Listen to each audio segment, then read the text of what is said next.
Good morning friend Priyanka life style आमी प्रियंका नतून आरेकटी ब्लगे सबाइके स्वागत जानाई। सबाई केमन आछो? आशा करछि खूबই ভালো আছো আর তোমাদের ভালোবাসায় আমরাও খুব ভালো আছি। আজকের এখন বাজে সকাল 6টা 7 আর এখন থেকেই ব্লগটা শুরু করছি। প্রতিদিন তো বাড়ি থেকেই ব্লগ শুরু করি, কিন্তু আজকের একটু বাইরে থেকেই ব্লগটা শুরু করছি। তোমরা দেখেই বুঝতে পারছো বাইরে কোনো একটা জায়গায় এসেছি। আমাদের বাড়ি ছাড়া খুব একটা দূর নয়। এখানে আমি ভোর 5টার সময় এসেছি শর্ট ভিডিও করব বলে। আর এখন তো গরমের সময় 5টা মানে পুরো পরিষ্কার, সূর্যের আলোও প্রায় বের হয়ে যায়। এই সময়টায় অনেকেই কিন্তু ঘুম থেকে ওঠে না, তাই এই ফাঁকা টাইমে আমি ভিডিওগুলো করে নিই। না হলে লোক মুখের দিকে তাকিয়ে থাকে তো তখন একটু লজ্জা করে। তবে যাই হোক, সকালে এসে এই জাম গাছটার দিকে আমার লক্ষ্য গিয়েছিল। দেখছিলাম যে জাম পেকে কালো হয়ে গিয়েছে আর নিচেও অনেক জাম পড়েছিল, কিন্তু আমি তো কোনো কিছু নিয়ে আসিনি, কুড়িয়ে রাখবো কি করে? হাতে রাখলে তো ফোনটা ধরবো কেমন করে, এই জন্য আর কুড়াতে পারিনি। কিন্তু এখন এই কয়েকটা কুড়িয়েছি, কিন্তু সব থেঁতলে গিয়েছে। তৃষ্ণা তো বাড়ি নিয়ে গেলে খাবে না, তবুও দেখে দেখে কয়েকটা ভালো নিয়ে যাব, যদি খাই খেলো, না হলে ফেলে দেবো। এই দেখো কতগুলো হাতে করে নিয়েছি, একটু ভালো ভালো দেখেই নিয়েছি। চলো এইবারে তোমাদেরকে দেখাবো আমি যেখানে ভিডিও করতে গিয়েছিলাম সেখানের থেকে আমাদের বাড়িটা কতটা দূর। তবে এই রেল লাইন টপকিয়ে যেতে হয় আমাদের যে কোনো কাজে, আগের ভিডিওতেও বলেছি তোমাদেরকে, যে কোনো কাজে লাইনের ওপারে যেতে হয় লাইন টপকিয়ে। তবে আমার মতো যদি কেউ লাইনের ভিডিও করো অবশ্যই সিগন্যাল দেখে তবে করবে, না হলে খুব সমস্যায় পড়তে হয়। লাইন থেকে নামা মাত্রই পাড়ার ভিতরে যে সরু ঢালাই রাস্তা, এই রাস্তা দিয়েই আমাদের বাড়িতে যেতে হয়। আর একটা ব্যাগ ঘুরলেই আমাদের বাড়ি। দেখো চলে এসেছি, কিন্তু বাড়িতে এসে দেখছি সবাই ঘুমাচ্ছে, এখনো পর্যন্ত দরজা খোলেনি। দেখো দেখতেই পেয়েছো সবাই কিন্তু ঘুমাচ্ছে, কেউ জানে না যে আমি ভিডিও করতে গিয়েছিলাম। এখন আমি বলবো, তারপরে কিন্তু ওরা শুনবে। আর আমি যে জামগুলো নিয়ে এসেছিলাম সেগুলো আগে জলের মধ্যে দিয়েছি, নোংরাগুলো থাকলে একটু ধুয়ে যাবে। আর তৃষ্ণা উঠে তারপরে খাবে কি করবে জানি না। আর এখন তৃষ্ণার বাবাকে ডাকলাম, উনি যাবে জল আনতে, আমি আজকের যাব না। তাই সাইকেলের গায়ে ড্রামগুলো সব গুছিয়ে দিয়ে দিলাম, উনি এখন যাচ্ছে জল আনতে।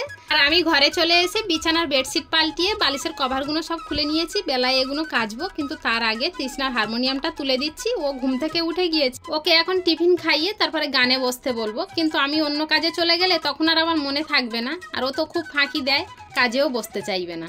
সেই জন্য এদিকের কাজগুলো আগে গুছিয়ে তাই ঘর বারান্দা ঝাড় দিতে চলে এসেছি। আর এখন একটু গরম পড়েছে তো প্রচণ্ড পরিমাণে পিঁপড়ে হয়েছে। দিনে যে কতবার ঘর বারান্দা ঝাড় দিচ্ছি তারও কোনো ঠিক নেই, কিন্তু পিঁপড়ে আর কমছে না। যতবার ঝাড় দিচ্ছি ততবার শুধু মনে হচ্ছে পিঁপড়েই ঝাড় দিয়ে ফেলছি।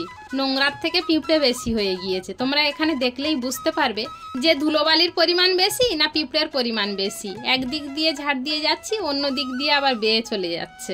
এদিকে ঝাড় দেওয়া আমার কমপ্লিট হয়ে গিয়েছে। চলো এবারে ঘরটা মুছে নিই। আর এত গরম পড়েছে সে আমি কাজ করতেই পারছি না, ঘেমে সব আমার স্নান হয়ে যাচ্ছি। আর তৃষ্ণা আজকের গোপাল দিয়েছে, মানে গোপালের খেতে দিয়েছে, আমার আর এই দিকটা যেতে হয়নি, না হলে আরও অনেকটা বেলা হয়ে যেত। আবার তৃষ্ণার বাবা যাবে রেশনে তৃষ্ণাকে নিয়ে, তাই তাড়াতাড়ি করে ঘর মোছা কমপ্লিট করে নিজে একটু ফ্রেশ হয়ে তারপরে ওদেরকে টিফিন গুছিয়ে দিয়েছিলাম। ওরা টিফিন খেয়ে তাই এখন যাচ্ছে রেশনে। চলে এলাম। তৃষ্ণা নে সাবধানে যেও, আর চাল ভালো হলে এনো। রেশনে চলে গেল। চলো এবারে রান্নাটা বসিয়ে দিই, রান্না করে নিই। তৃষ্ণা এসে আবার ভাত খাবে। আর আজকের প্রচণ্ড রোদ উঠেছে, পিছনে দেখেই বুঝতে পারছো খাঁখা রোদ উঠেছে, প্রচণ্ড গরমও পড়েছে, একটু হাওয়া নেই জানো, গাছের পাতা একটুও নড়ছে না।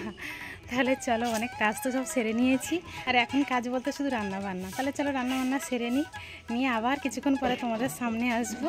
তবে তোমরা আমার সাথে থেকো, আর পুরো ব্লগটা প্লিজ স্কিপ না করে দেখো, আশা করছি খুবই ভালো লাগবে। উনুনে ভাত বসিয়ে দিয়ে ভেন্ডি ভাজবো বলে কেটে নিয়েছি। আর এদিকে বেগুন আলু কেটেছি। একটা নোনা মাছ এনেছে, নোনা মাছ বলতে ওই আমরা বলি বাঁশপাতা মাছ, আর তার সঙ্গে দুটো দামনে মাছ আছে, ওরা রেশন থেকে আসার সময় এনেছিল, তাই দিয়ে রান্না করে নিয়ে চলে এসেছি। তবে রান্নার ওখানে ফোনটা আর নিয়ে যেতে পারিনি, কেননা প্রচণ্ড গরম আর রৌদ্র উঠেছে, দেখে তোমরা বুঝতে পেরেছো যে কতটা পরিমাণে গরম পড়েছে। আর কাঠের উনুনে রান্না করছিলাম, সেই জন্য আর রান্নাটা দেখাতে পারলাম না।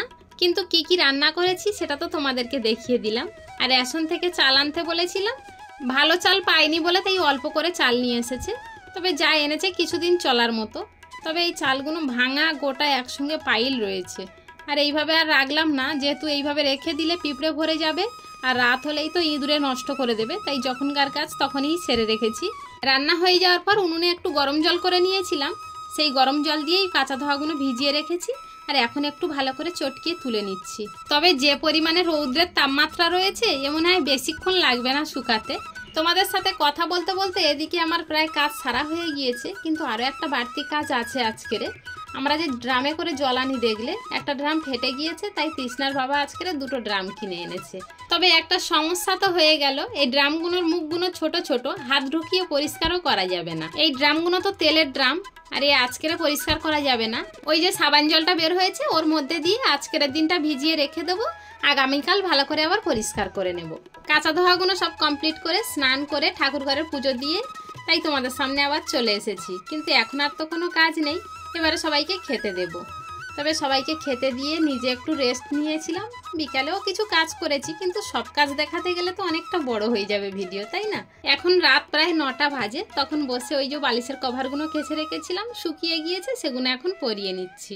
আর তৃষ্ণার বাবা তো কাজ থেকে তাড়াতাড়ি চলে এসেছে, তাই ওদের সাথে গল্প করছি আর খাবার খাচ্ছিলাম। তার কিছুক্ষণ পরে রান্নাঘরে এসে ভাত বসিয়ে দিয়েছি, আর ওবেলার তরকারি ছিল বেগুন আলু মাছ দিয়ে ঝোল করেছিলাম, সেটাও ছিল, ভেন্ডি ভাজাও ছিল, তাই আর কিছু তরকারি করতে হয়নি।